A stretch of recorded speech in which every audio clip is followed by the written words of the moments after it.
The real issues, the real talk. We are working together for the development of Ghana. It means that we have separation of powers.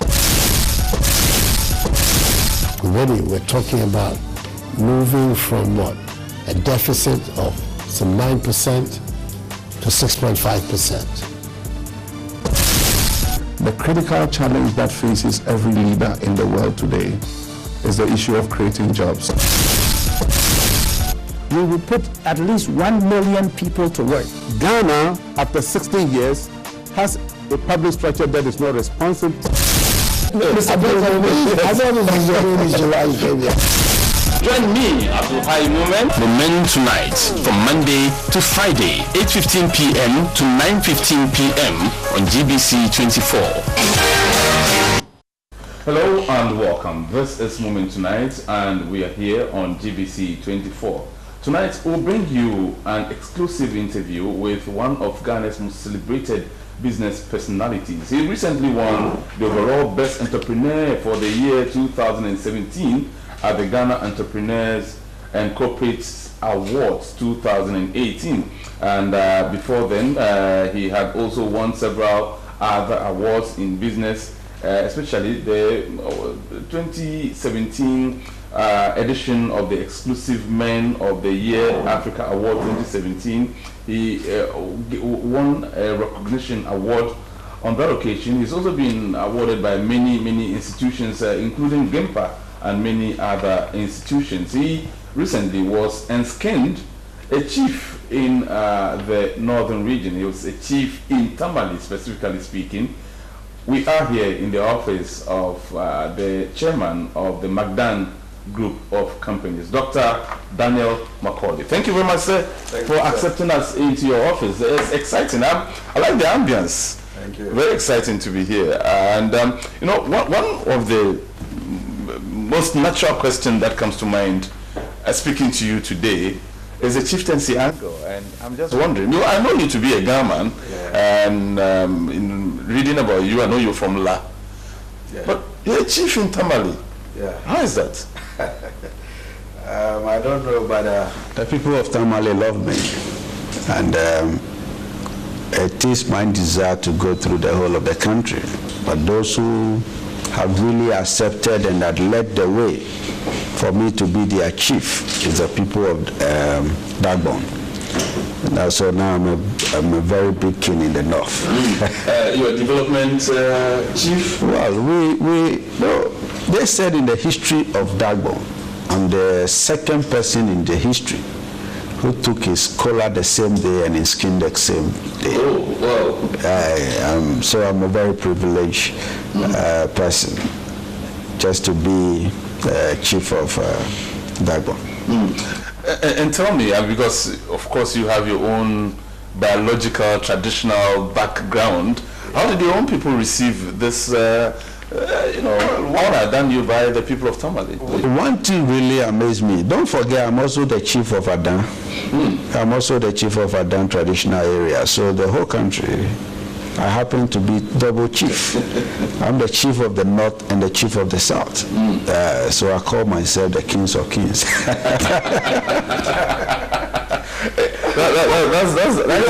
When I was in Skin as chief of Dagbon, I really loved their tradition. They brought me to my people and presented me to my chiefs of La. I was there.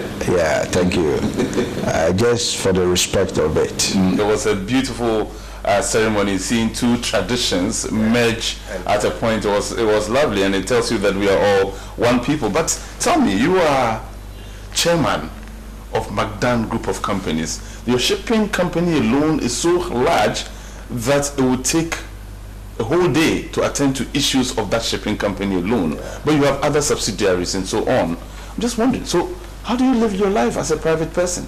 Well, I have been in this industry for 29 years. And, it had become part of me. If you love something, I love what I do. And it is my desire also to lead the way. So it's hectic, but I feel I have good people around me.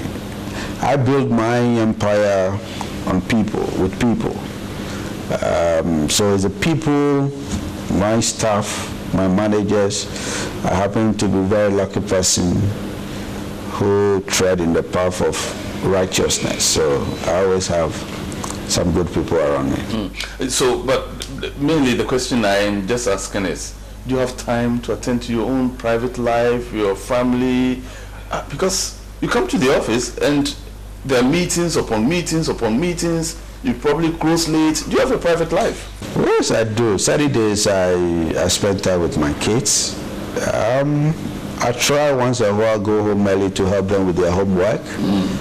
Really to see what they do, but they spend the whole Saturday with me. I believe now I'm young, so I need to work hard. And you said you started this 29 years ago, so I was just wondering. So, well, I'm not asking you to tell us your age, but 29 years ago, you don't look that old. I'm just wondering how old you were when you started this. Well, I started this business in my late teens, and as a messenger, of course. I mean, so I've gone through the mill till this age. I am not really old. Let's get to that mill that you've gone through, and I know that the story starts way back from the days when you used to sell kerosene. Oh, you know that part? I know that part. I read a little about you, but not many will believe that a successful businessman like yourself was once an ordinary kerosene seller on the streets of Accra. Well, it's what built you. I was born and bred in the Inla. I'm 100% Ghana, and I started my career very early. You know, as early as 12 months was already hustling on the streets, and I thank God for my life. And actually, when I joined before I joined the shipping business, I was once somebody's houseboy. I was one driver's mate, people teacher, factory hand, laborer. I've done all those things which I find myself lucky to go through anyway, because it built one aspect of me and give me some kind of tenacity to be able to be what I am today.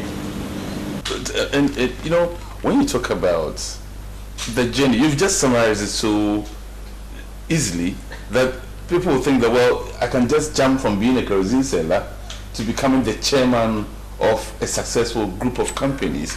Tell me about some of the difficulties you faced whilst you were selling kerosene and doing, driver's mate business and factory work and so on. What were some of the major challenges? And at that time, what is it that actually kept you going on? Well, I can say that is the grace of God. I mean, God had been very gracious unto me. It's not everybody who can go through what I went through and get to this level.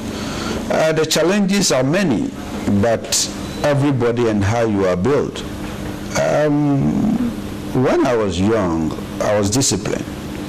And I believe that discipline and attitude take you anywhere you want to go.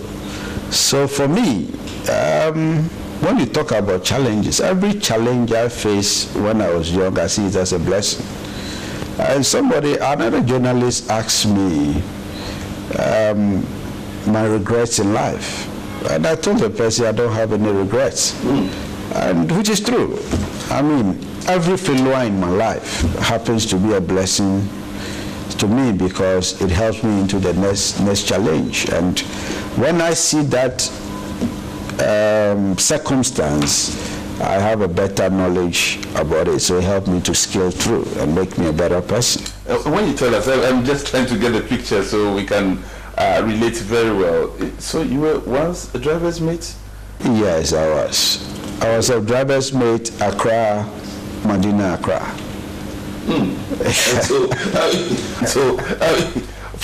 So you would go on a trotro. Yeah. And you will be shouting Accra, Medina.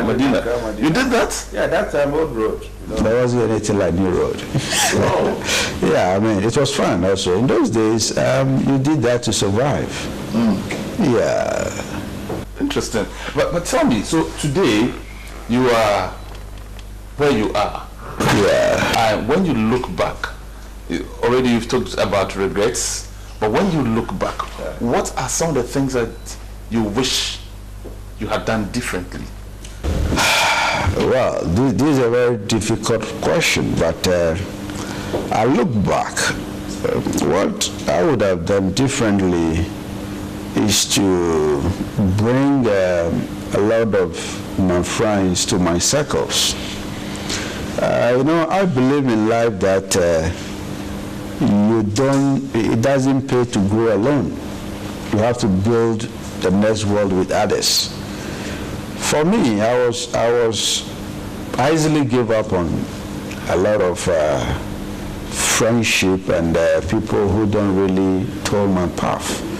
I would have been patient a little with those people because some of them were very good people, but just that they didn't see the vision. They didn't see the future as I was seeing the future. So I'm interested in knowing how this driver's mate, this kerosene seller, the street boy, so to speak, suddenly had this idea to go into shipping and to grow it to the level that it is at the moment. Where did the story start? Well, I came into shipping as out of necessity. It's not something I dreamed and entered into. Necessity can define who you want to be. So for me, it's out of necessity, and whatever I do in my life, I try to do it very well. I try to do it to the best of my ability without leaving any stone unturned. So that was the defining part of me. And for what I am today, I believe I've not even gotten to half of my potential. So what people see McDan to be today, we've not gotten to half of what we will be. Really? Yeah, the dream is to control Africa. Very soon you will hear of the real McDan. I believe we know half of our potential. So it's what you want to do and the heart you want to put to it. I'll talk about the real McDan that you are referring to later. Very soon we'll get there. But I really want to understand the story. So you went into shipping. Yeah. Today, there are a lot of people who look up to people like you and wish to be like you, wish to go into business, but they don't have access to capital. Where did you make your money from to start this business? See, this is the problem of these days. The world is changing so fast also. I didn't start my business with loan or any capital. When I was young, I was also selling maize. Yeah, I go buy maize during bumper harvest, store it, late season I sell. I gather capital, increase my volumes. So I got to a point I was hoarding close to 1,000, 2,000 bags to 3,000 bags of maize. That during late season I started buying coffee. I believe in multiple streams of income. So that is what I did when I was young. So I was able to rake in my own capital to start, run my own office, work for people, use other means of, very genuine means of making money to build what I am today. I believe in starting small. So McDan grew organically. McDan did not start with any big money. So it's not about capital. So if you notice, I just launched the McDan Entrepreneur Challenge. Yes. And this is a solution for Ghana's problem, Ghana's private sector entrepreneur problem. Because this is a challenge that will be able to bring out entrepreneur, people who have ideas, who don't have the financial support. There are many ways you can go into business without using any money, depending on which path you took. So what do you hope to achieve from sponsoring a program such as the McDan Entrepreneurs Program? Well, for me, it's all about joy. I keep telling people that when I become a billionaire, I want to see more millionaires around me. And as I keep telling the youth, you cannot be taller than how you see yourself.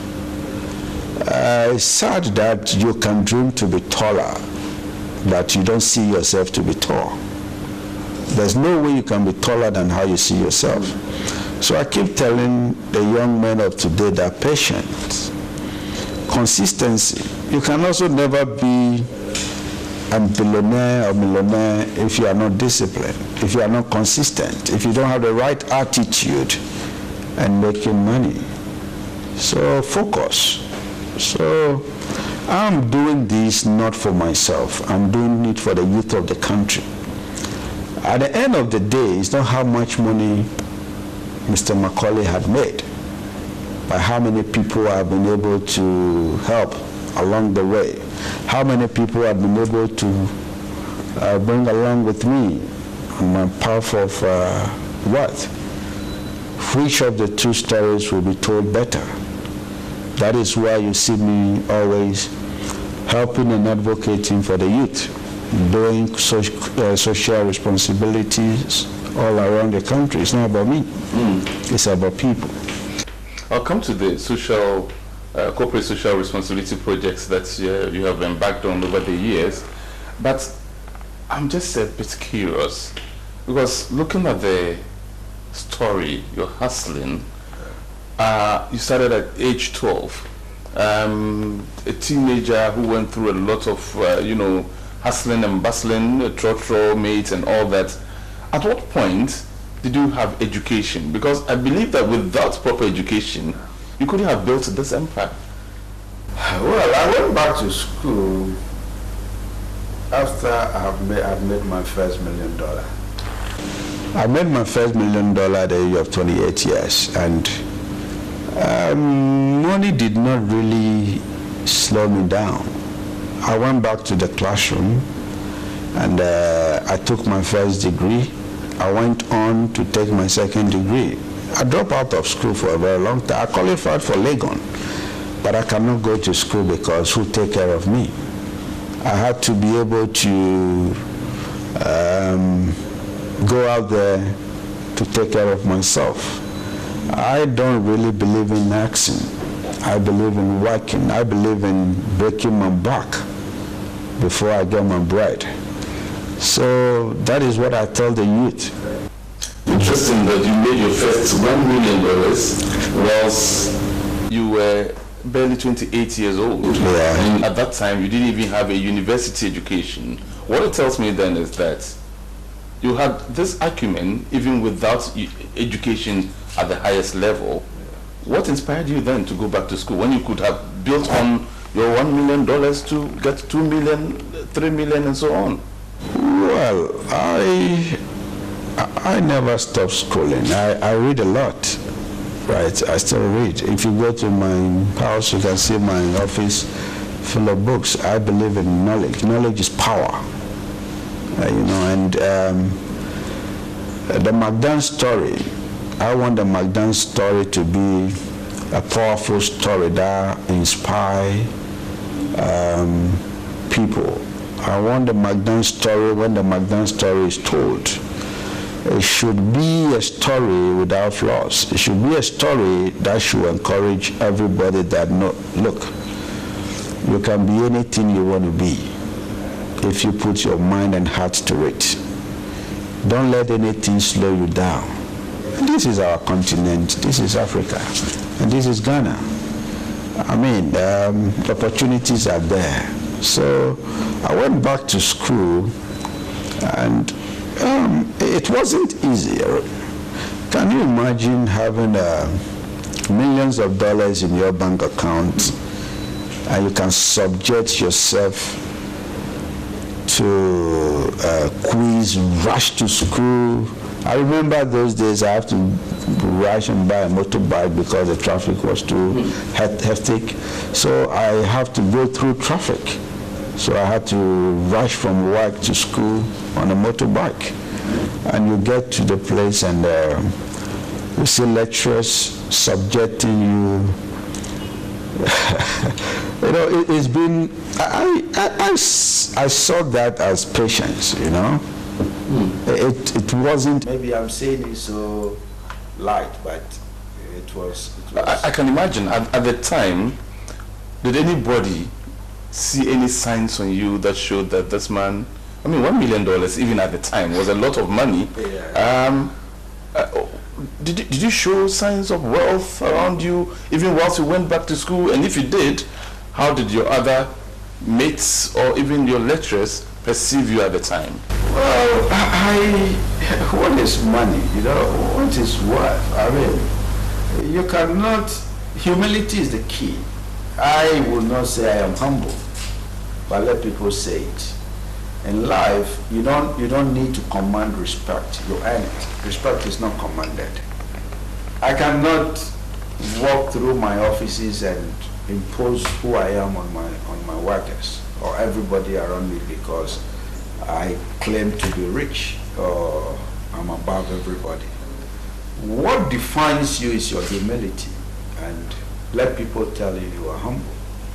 And the results that you produce should bring that humility out of you.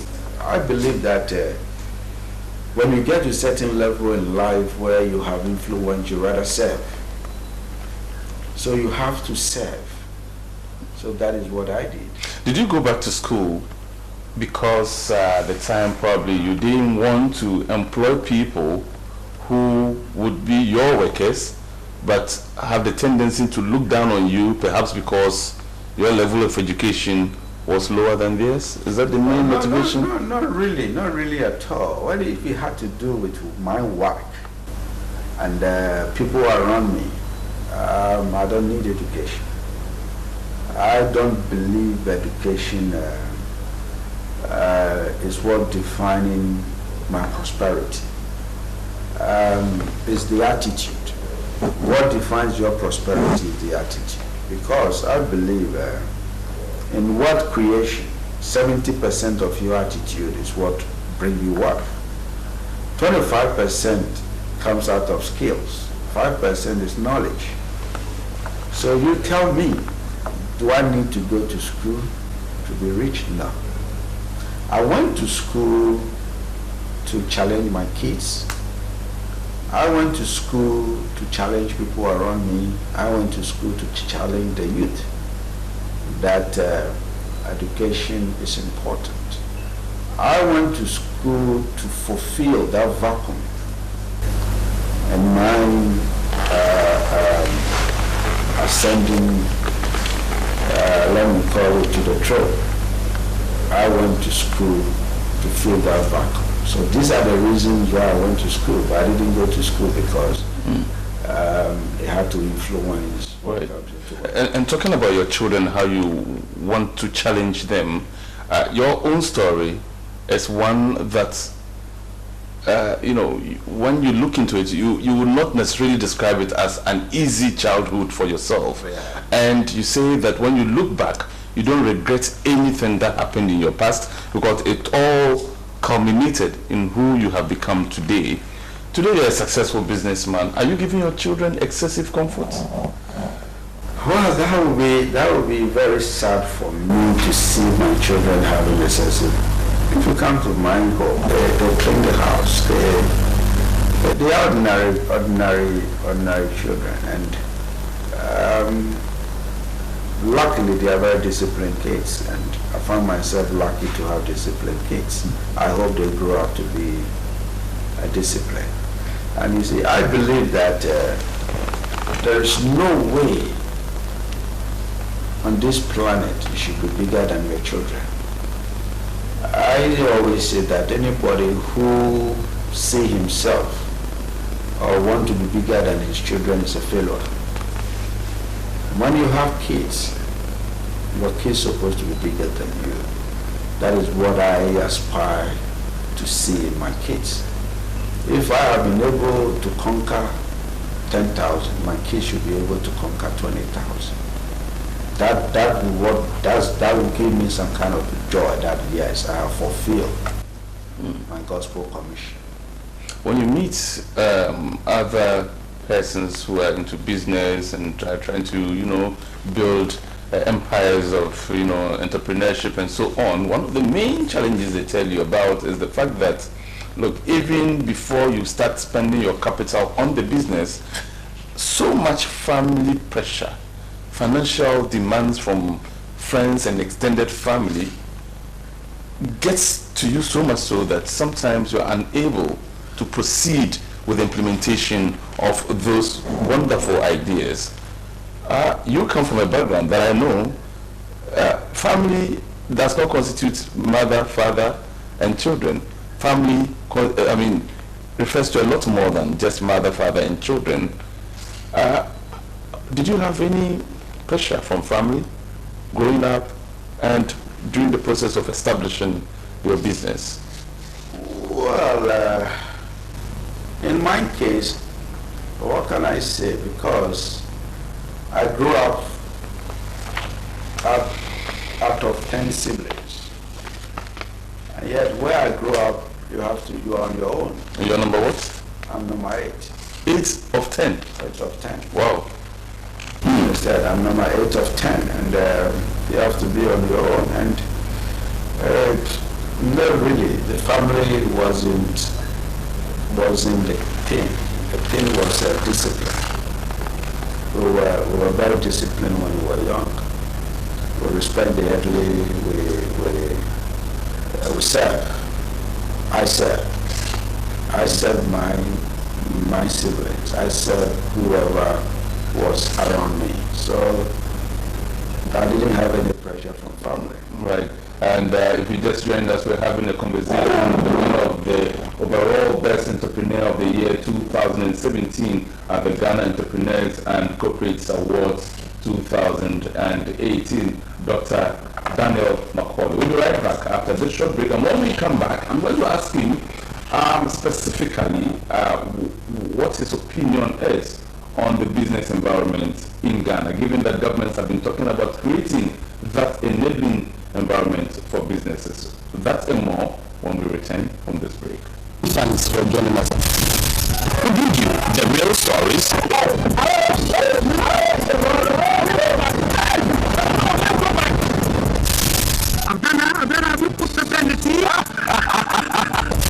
Right, welcome back. This is Moomen. Tonight we're having a conversation with the winner of the overall Best Entrepreneur of the Year 2017 at the Ghana Entrepreneurs and Corporates Awards 2018, Dr. Daniel Macaulay. Thank you very much. Before we went for that break, I was wondering, governments, and I'm not referring to the current one, governments both now and in the past, usually talk about creating that enabling environment for businesses to thrive. In fact, the current government believes that the private sector is the engine for the growth of the economy. You are a businessman. I know you have over 7,000 persons working under you? That's huge. But tell me, do you feel you are working in that enabling environment as we speak?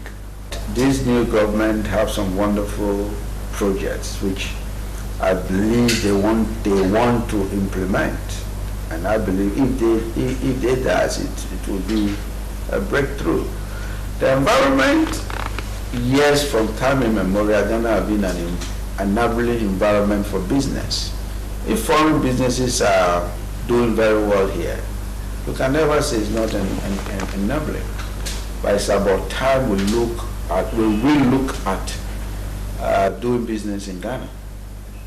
And what do you mean when you say we re-look at? Does that mean that currently there are some ways that business is done in Ghana which you will not necessarily endorse and would like to see us change? What are those aspects of business you would like to see us change?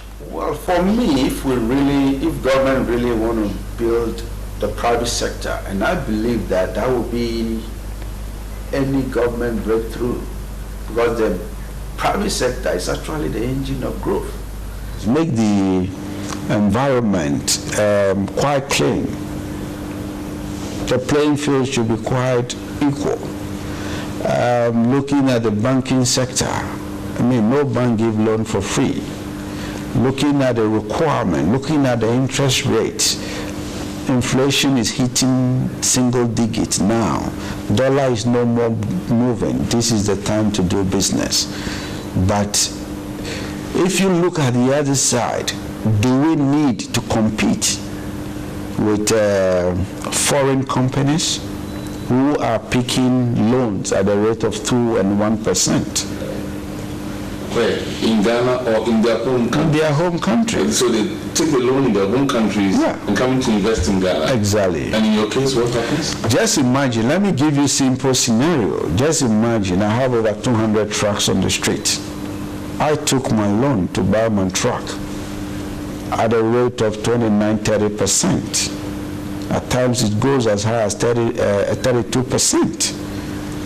If I'm charging you, right, 1,000 Ghana cedi to move your container from here to Tema, if you are having a loan and 2%, you can choose to charge 500.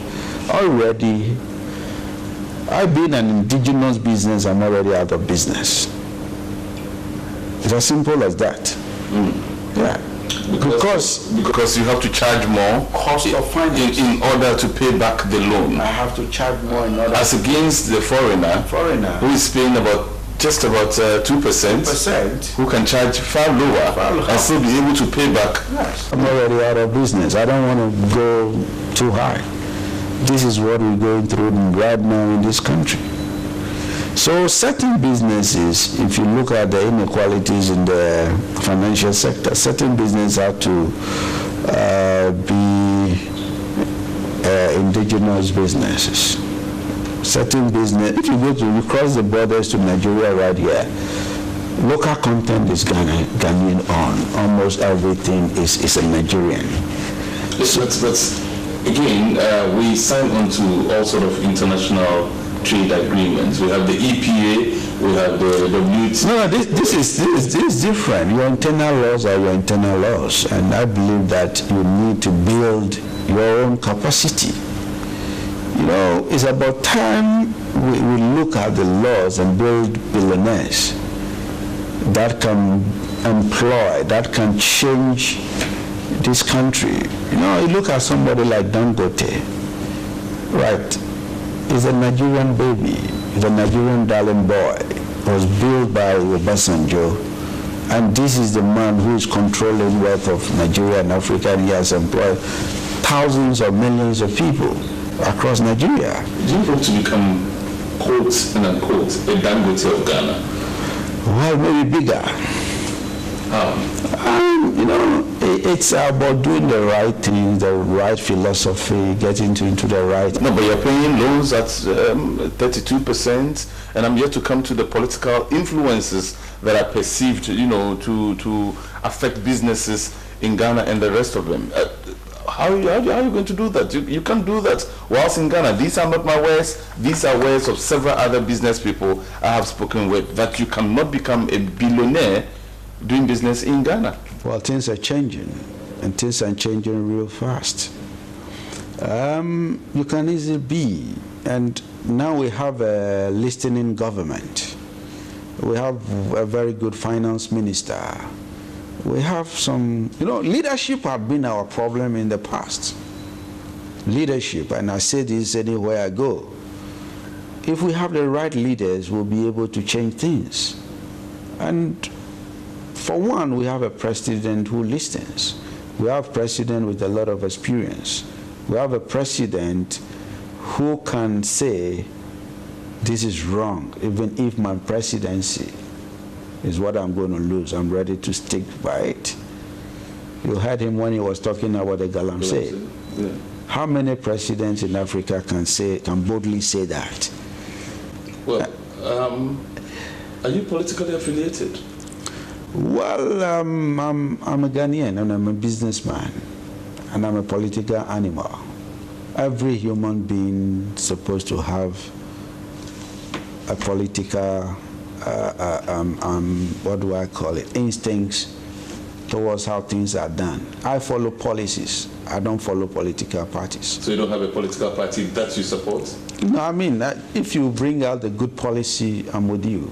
You know why I'm asking this question? Because within the context of business, that's one of the banes, the problems that affects businessmen when one government formed by a particular party is in power and businessmen are perceived, some businessmen are perceived not to belong to that party.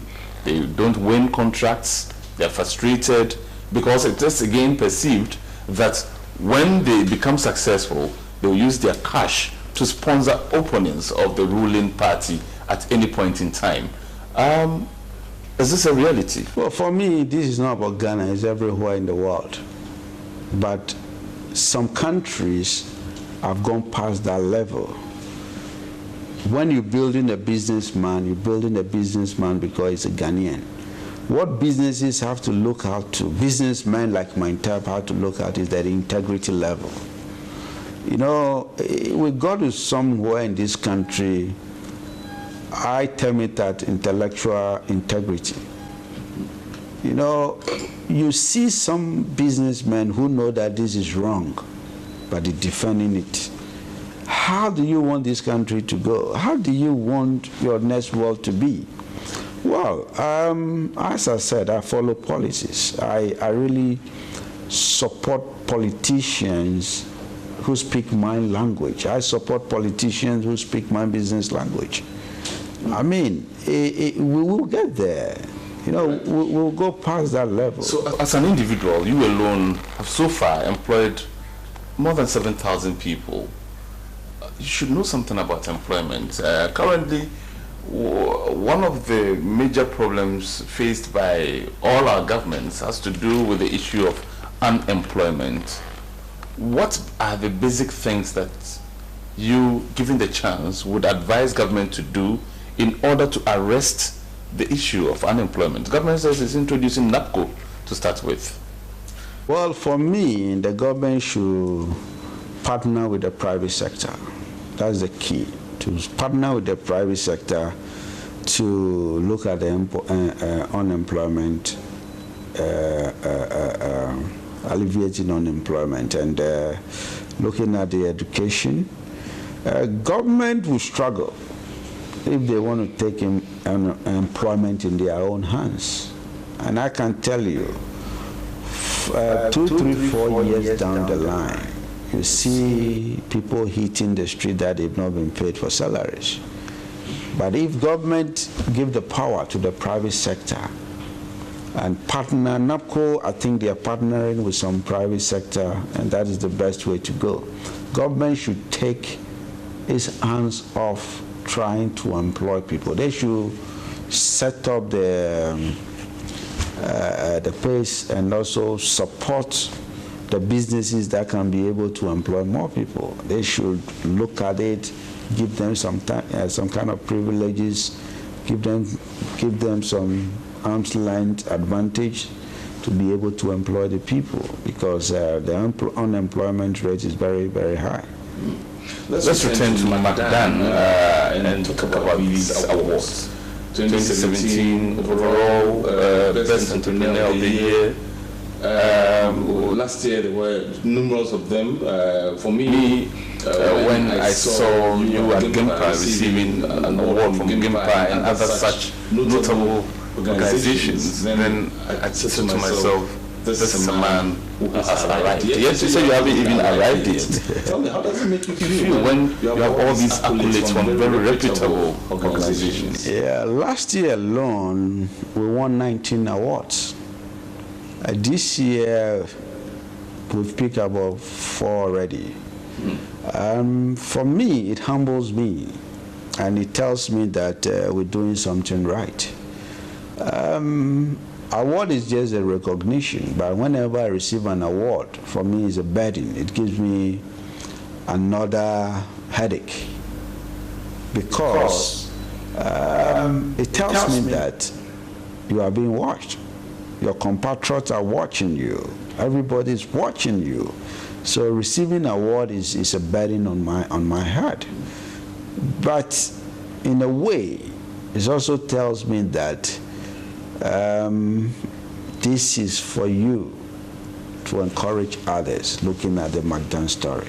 Okay, so we hear of McDan, a man who has excelled in shipping, logistics, and so on. Well, that's a very good story. But how is McDan using his wealth, so to speak, to influence society? If he's just employed 7,000 people, so be it. So I come from Upper West region. How am I benefiting from his wealth? Okay. Well, you have answered my story from the beginning, because at the end of the day, it's not how much money you have, but how many people have you been able to pull along with you. And as I said from the beginning, it's not about how much money you have. When I become a billionaire, I want to see more millionaires around me. I want in the near future, I should be able to count how many millionaires I've been able to create through my influence, my wealth, my wisdom. This is what we call nation building. I give out a lot. You can see I just launched many entrepreneur programs, and if you look at it carefully, you realize that it's all targeted to the youth. The football competition I know of. What motivated that? Well, it's also my background. Sports, my corporate social responsibilities in the 3 areas, and the environment, education, and sports. With sports, you can bring a lot of people along with you. You can change lives. You can have the educated and non-educated on the same pitch, doing the same thing. You don't need much skills, right? You'll be surprised how many talented youth are out there, and it gladdens my heart that I find myself in that space. We held the McDan community football match, and you will be amazed, having over 10,000 youth on their feet, watching just football on a gravel ground. That day I said, no, let me build a football pitch here for them. So we are building, that's why last week I launched turf over there. Yes. I'm doing similar things in other areas. I will be doing similar in Adan. Right now I'm building schools. I intend to also help the government in a way to take some of the schools under trees, try to build 6-12 classroom blocks across the country with the little I receive from my mega salary. Okay, that made me laugh. I don't know what you call bigger, but let's move on. You're talking about overall best entrepreneur. What is it that you believe separates you from other entrepreneurs? What do you think is that singular most important thing that's merited you this award? Oh, the evidence shows. I mean, in the past few years, you can see McDan had been very relentless. We have launched new products. We have launched. We are on another level of our business. We have been able to sweep almost all our awards. When you come on the field in our area of specialities, we are one of the best. Yet we are not half of what we want to be. Okay, so that will be my last question because our time is up now. You said you want to become a billionaire. A Ghanaian cedi billionaire, US dollar billionaire. What kind of billionaire and how are you getting there? How soon are you getting there? I'm not talking about billionaires in single digits. I'm talking about being a billionaire in double digits, not for myself. This is Africa. It's sad that, I'm a very patriotic Ghanaian. And Ghana in the past, we've had gold. Not a single Ghanaian can boast of owning 10% of Ghana gold. We've been exporting our cocoa out of this country. Gold had never produced any billionaires here. If you go to South Africa, their gold have produced billionaires. Cocoa. What had cocoa done for us? Manganese. We export everything from, how many Ghanaians can say, okay, manganese had made me what I am today, or I'm a billionaire out of manganese. Talking about diamond, talking about even these oil finds. Nigeria had been able to produce billionaire out of oil finds. We have telecoms. I mean, telecommunication had made a Nigerian a billionaire. Is there a billionaire in Ghana who can say, I'm sitting in Ghana and I'm doing this? No. Just mention our natural resources. How many? But McDan will be there just to register his nationality. Wow. Just for McDan to register his nationality as a Ghanaian, that we deserve to control our own affairs and our own resources.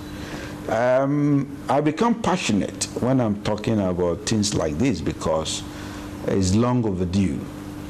Right. It should have been somebody else already who should hit there and publicly announce that, look, I have arrived and this is our home. And it's a national pride. When Dangote step on the platform, it's a national pride for Nigeria. Right.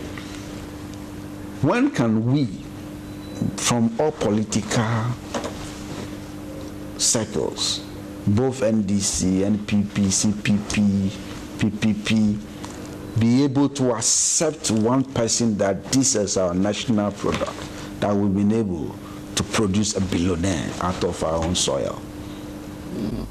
Very intriguing question. This is where, unfortunately, we have to bring down the curtains. I've been speaking with the 2018 Entrepreneur of the Year.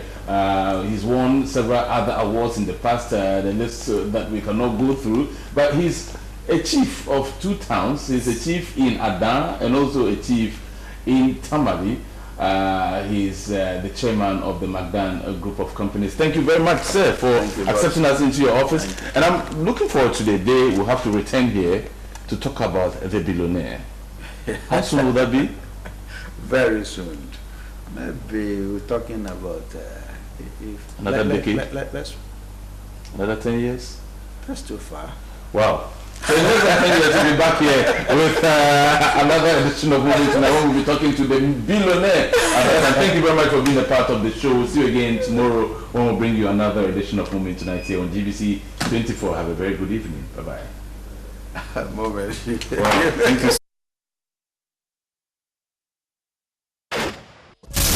The real issues, the real talk. We are working together for the development of Ghana. It means that we have separation of powers. Already we're talking about moving from what?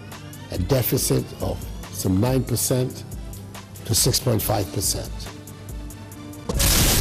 The critical challenge that faces every leader in the world today is the issue of creating jobs. We will put at least 1 million people to work. Ghana, after 60 years, has a public structure that is not responsive. Mr. President, I know this is your main issue why you came here. Join me, Abdul Moomen. Moomen tonight, from Monday to Friday, 8:15 p.m. to 9:15 p.m. on GBC 24.